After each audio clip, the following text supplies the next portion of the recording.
You're trudging up a steep sand dune, 1 foot in front of the other. Out of breath, exhausted.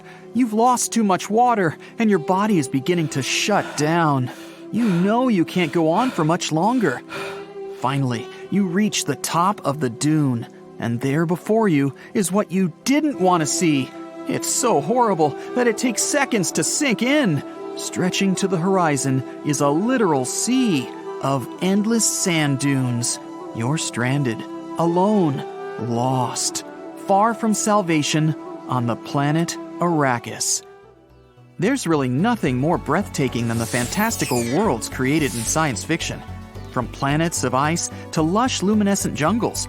While this particular planet may only exist in literary and cinematic outer space, Arrakis is not a place you want to take your family to for a picnic. For those of you who haven't seen the 2021 movie Dune, don't worry, I won't spoil it for you. You may not have seen the 1984 version either, or the miniseries from 2000, several computer games, or read the 6 novels by its original creator, Frank Herbert. And yet, you know that much of the action in Dune takes place on the desert planet of Arrakis. No cute robots there, only harsh temperatures, and somewhere beneath the dunes, giant sandworms. And when I say giant, I mean massive. They can be up to 1,400 feet long, a third longer than the Earth's largest creature, the blue whale. Scientists wanted to know if people could survive on a planet of endless sand dunes. But before I talk about what they did, let's discover a little more about the planet itself. Arrakis is already populated by a people known as the Fremen. They are native to the planet and have adapted to survive its severe desert landscapes. They created a full-body outfit called a still suit. It's designed to preserve the body's natural moisture, such as sweating. It filters the impurities and circulates them back into catch pockets as drinkable water. Probably doesn't taste amazing, but it'll keep you alive. A still suit in good condition can allow the wearer to survive in the searing desert for weeks. If you or I were to be dropped on Arrakis, or indeed any desert environment, what would happen? It really depends on the temperature. Obviously, the hotter it is, the harsher the impact on your body. The first stage of dehydration is thirst. This occurs after you've lost 2% in body weight. You'll already begin to feel unwell. Water makes up 60 to 70% of the human body. In a hot environment, the body can lose up to 0.4 to 0.8 gallons of water per hour. You'll start to sweat less, and your body temperature will rise. Your blood will become thicker and harder to maintain oxygen levels. Your heart rate will increase. You'll start to overheat like an old car, making you more tired and less able to function. By the time you've lost 4% of your body weight, fainting will occur. By 7%, organ failure begins. You get the picture. Pity that you didn't have a still suit. Thankfully, the movies don't physically transport us to such a place, so we can sit comfortably eating our popcorn and downing a large drink. I always get thirsty watching movies set in a desert. A group of British climate scientists must be passionate Dune fans because they decided to explore this planet in their spare time for fun. They built an actual 3D digital climate model of Arrakis. First, they collected all the data on Arrakis they could find. They scoured the Dune fandom wiki, as well as the incredible Dune Encyclopedia, a book with thousands of cross-referenced entries that took 8 years to compile. What they learned is that the atmosphere of Arrakis is made up of nitrogen and oxygen, enough for human life to exist. A good start. The planet's surface is almost entirely dry deserts. Yet there are also mountain ranges that shelter the planet's limited indigenous life forms, such as the Fremen. The giant sandworms that inhabit the planet also contribute to the planet's unique ecosystem. Their internal workings are like that of a blast furnace. They produce intense heat and in turn supply oxygen to the almost plantless world. Just don't get in their way if they're out for a Sunday stroll. Located deep within the mountains of the planet are water reserves. There are also small amounts of water in the form of vapor in the atmosphere. This water is harvested via wind traps. The polar regions have a milder climate and are more hospitable to humans compared to the vast, desolate wastelands of sand dunes. Thanks to those regions, Arrakis's overall geography makes it a relatively habitable planet, in theory.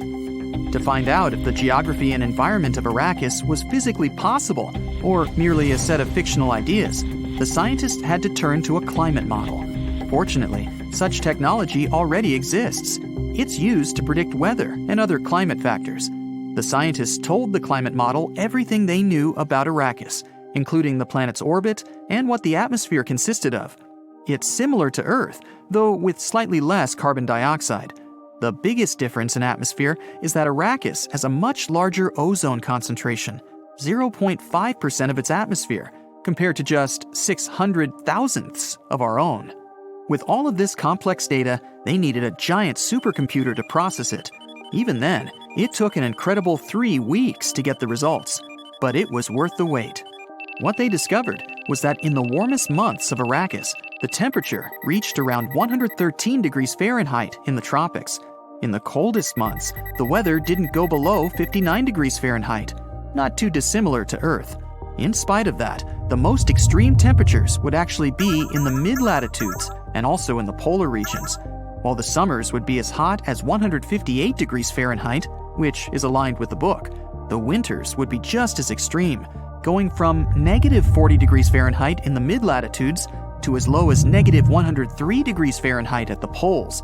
That's even colder than Alaska. How is this possible? The model showed that the polar regions of Arrakis have a much higher atmospheric moisture and high cloud cover, which would increase the temperature, as water vapor is considered a greenhouse gas. The book also mentions that there are polar ice caps, certainly in the northern hemisphere. In spite of that, the model revealed that the summer temperatures would melt any polar ice. Further to that, there would be no snowfall to replace the ice caps in winter. So much for a snowy winter's vacation. Another disparity is that no rain falls on Arrakis. Again, the model says otherwise. It proved that there would be rain, although only in small amounts. The rain would occur in summer and fall. It would primarily be confined to mountains and plateaus. There would be cloud cover in the polar latitudes and tropics as well. The scientists then posed the question that everybody really wanted to know: can humans legitimately survive on Arrakis? Realistically, the tropics would be the most hospitable place for people to live. Even so, most people in the Dune world live in the mid-latitudes, where the hottest temperatures occur. Not very smart. The average monthly temperatures would be 120 to 140 degrees Fahrenheit, and this would be lethal for humans, even with still suits. While the body would be kept cooler in line with the outfit's design, the skin is still exposed to the sun and heat. Not only would you look like a lobster, you'd probably fry. Youch! Life outside of the tropics in winter would also be impossible without technology. The cities would suffer extreme conditions in both winter and summer, akin to intense locations on Earth, like Siberia, which has brutal winters. Not the best locations in which to build your cities. No one could find fault with Frank Herbert, though, who passed away in 1986. His first Dune novel was published in 1965, though he'd already begun thinking about it in the late 1950s. He had visited the Oregon dunes and became fascinated by the movement of the sand dunes. He realized that without some type of vegetation, or poverty grasses which the Department of Agriculture was trying to introduce, the sand could move incredible distances. And with such force, it could swallow whole highways, lakes, and even cities. All of this was years before a man called Syukuro Manabe published the world's first climate model in 1967.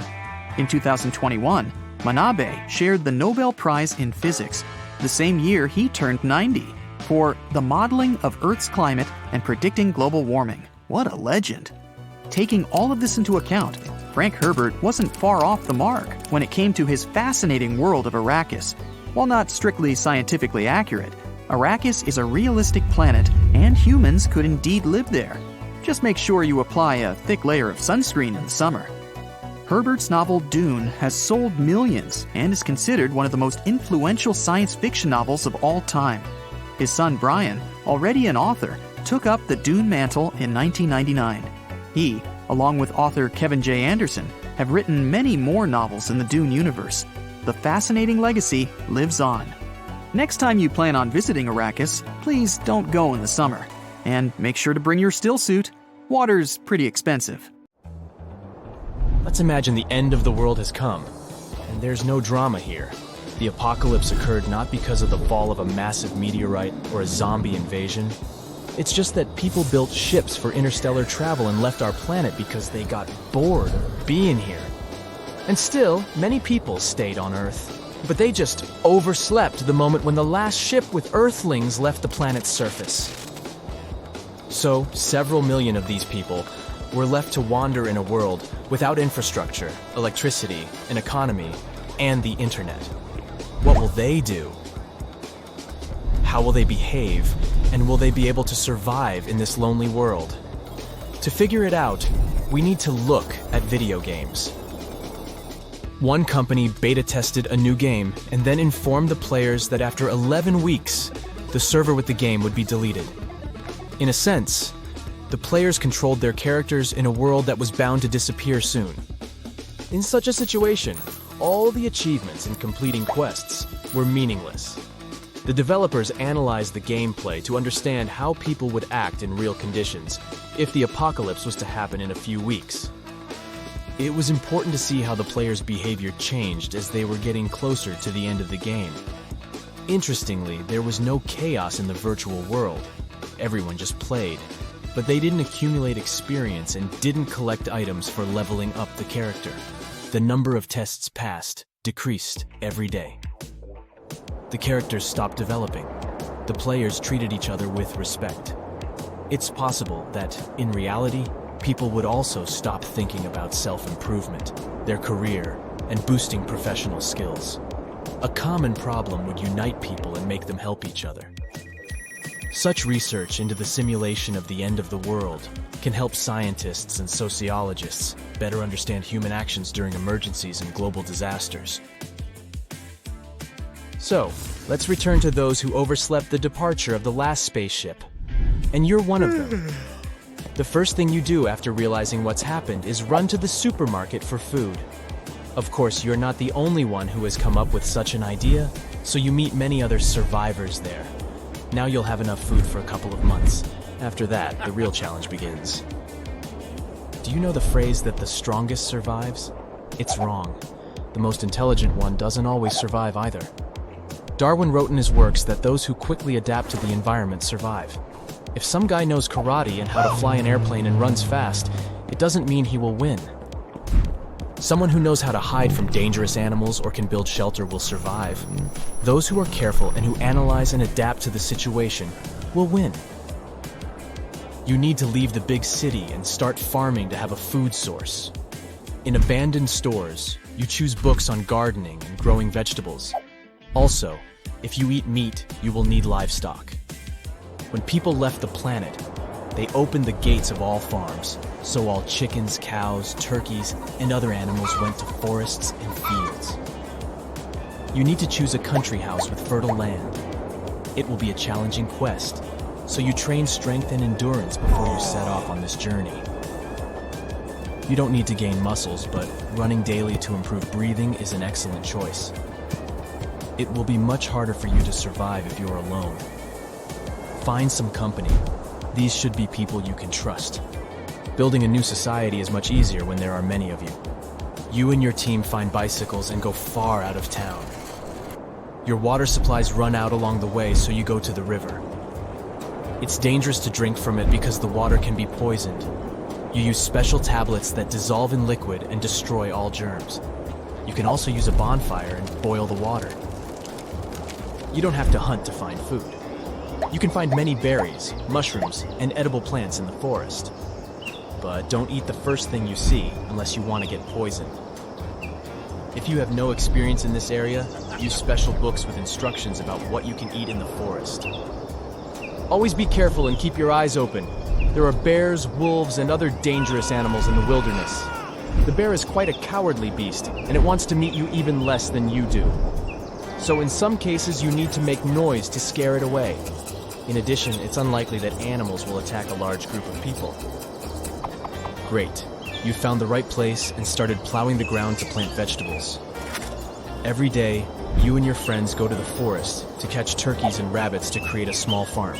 You and your team have been working hard for many years to build a small civilization. The basis of any society is laws and rules. You write an extensive list of what is allowed and forbidden in the New World, and your descendants receive this knowledge. Mutual assistance, caring for each other, kindness, and love help the last remaining people on Earth to recreate a new civilization. Soon you get to know different communities, exchange goods with them, and even create a new currency. Of course, among the survivors, some are trying to bring chaos and break the law, but they are a minority, and as a rule, it's difficult for them to survive. In a sense, nature weeds out bad people. Humanity would survive in such conditions. However, if a global catastrophe occurred, people would have much bigger problems. Let's imagine that several large volcanoes started erupting simultaneously, and the continents got flooded by giant tsunamis. To survive in this situation, you'd need a lot of luck. You'd have to get to the roof of a tall building to escape the approaching water. And you would need to find a gas mask or a respiratory mask to breathe the air filled with volcano ash. Few people would be ready for that. Most of the survivors would be people living far from the epicenter of the disaster. When the eruptions and the tsunamis ended, people would begin a struggle for survival. It would be difficult to find food because the disaster would destroy many farms and supermarkets. In addition, many animals in the forests and fields would suffer from cataclysms.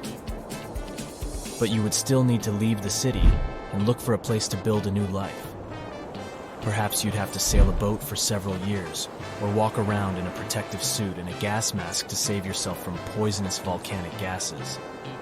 But in any case, you would need to travel a lot and look for food somewhere. This time, there would be no forests and fields where you could catch a turkey or pick berries.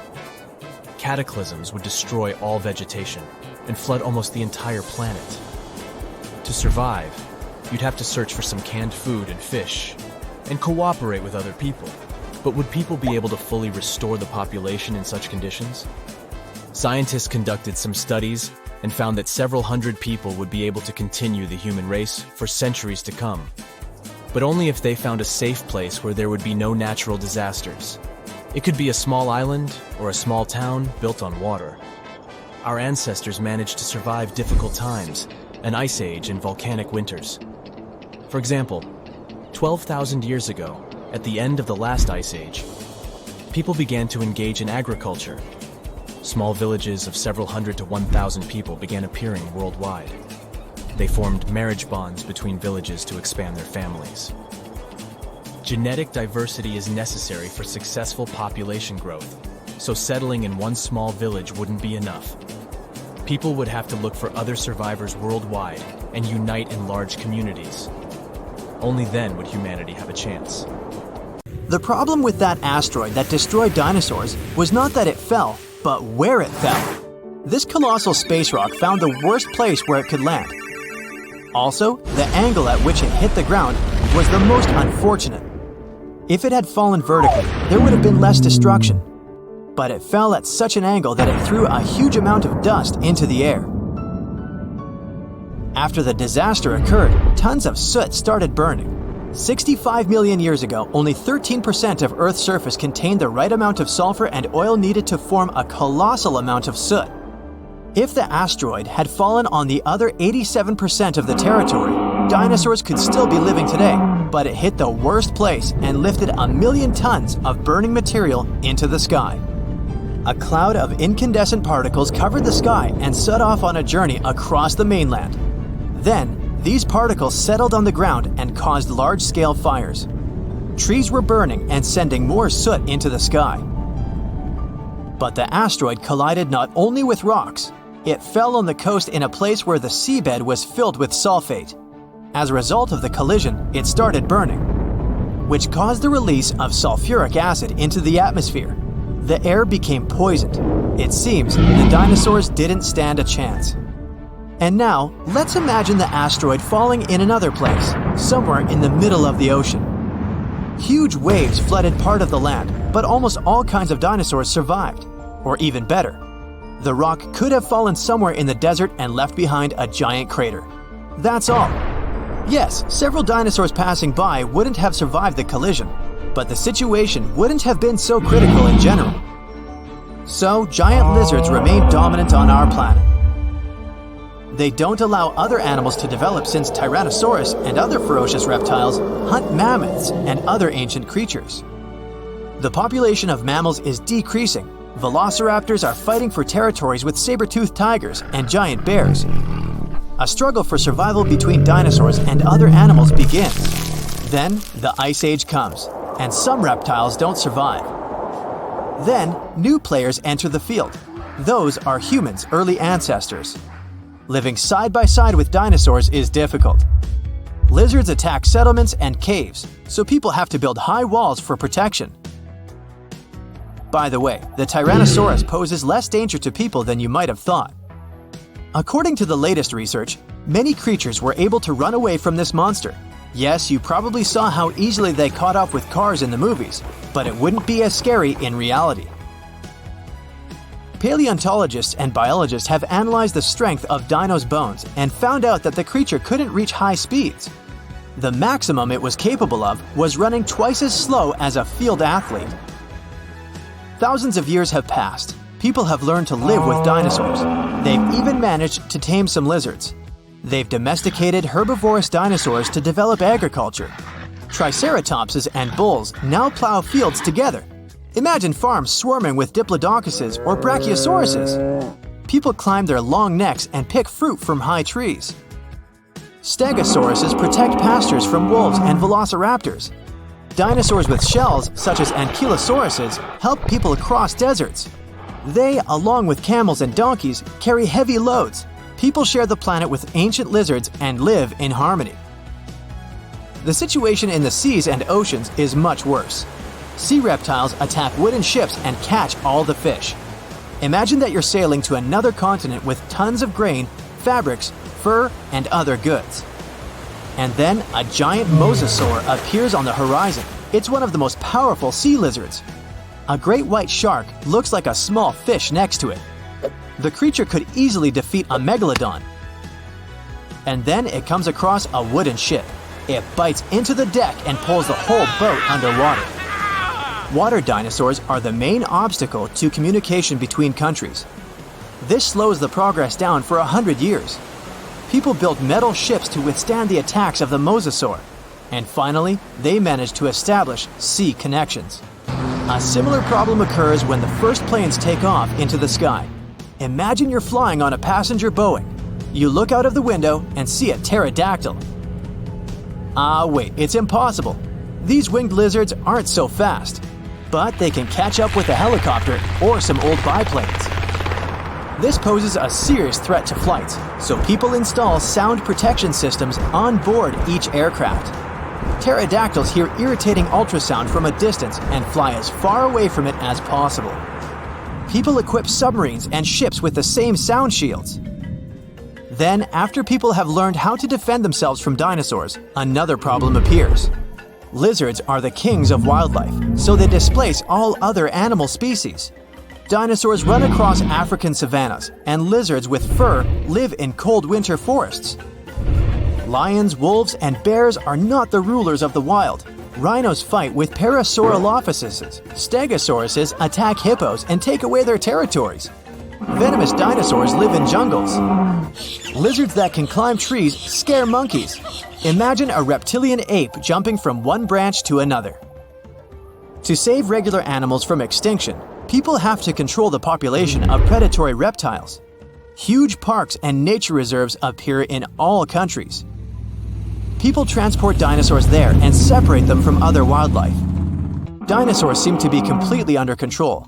When the danger caused by giant reptiles passes, people begin to breed smaller, harmless lizards. Someone buys a chameleon, and someone keeps a Microceratus at home. There are dinosaur exhibitions. People take these creatures for a walk as if they were dogs. Some people take selfies with reptiles, go shopping, and sit in cafes with small lizards. Dinosaurs aren't formidable now. They're kinda cute. People ride horses, camels, Parasaurolophuses, and Pachycephalosauruses. Of course, many have tried to tame velociraptors, but failed. Those are dangerous reptiles and they don't know how to obey. Taming them is almost as difficult as taming an alligator. But dogs and cats are still more popular because they're more intelligent. The brain of a dinosaur is almost as same as that of a chicken. But who knows, if they had lived to this day, perhaps they would have evolved into smarter creatures. Just imagine if dinos were intelligent. In this case, people would have a big problem. Some scientists think that even if a meteorite hadn't destroyed the dinosaurs, they wouldn't have survived to this day. They needed to carry their own colossal weight at all times. It was an enormous load on their bones and joints. Most dinosaurs wouldn't have been able to survive the Ice Age with such characteristics, but smaller lizards might have succeeded. Fast and agile dinosaurs, such as velociraptors and pachycephalosauruses, would have survived, but in what form? Could dinosaurs have already evolved into something else? Look at the good old chicken. Many scientists believe it's a direct descendant of the formidable Tyrannosaurus. Somewhere deep inside the bird's DNA, there are genes that the dinosaur had. Yep, it's hard to believe, but look at the chicken's body structure and how it walks. Remove the plumage, cover the creature with scales, and give it toothy jaws instead of a beak. And now, you have a mini T-Rex in the coop. And by the way, not only chickens might be the relatives of giant lizards, many birds are dinosaurs' living descendants.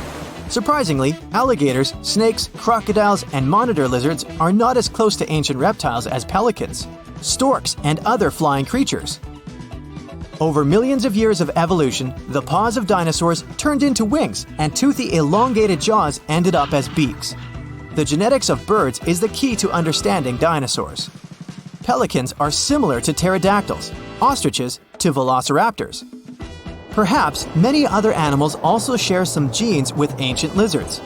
If the meteorite hadn't fallen, all dinosaurs would have evolved into completely different, unusual creatures. Scientists want to carefully study the DNA of birds and try to reverse evolution with the help of genetic engineering. They hope to breed dinosaurs out of eggs one day. But to do this, they need to find a specific genome that hasn't changed over tens of millions of years. It hides in the DNA. And it's not so easy to find it and extract it. Do you think we will see powerful reptiles by 2050?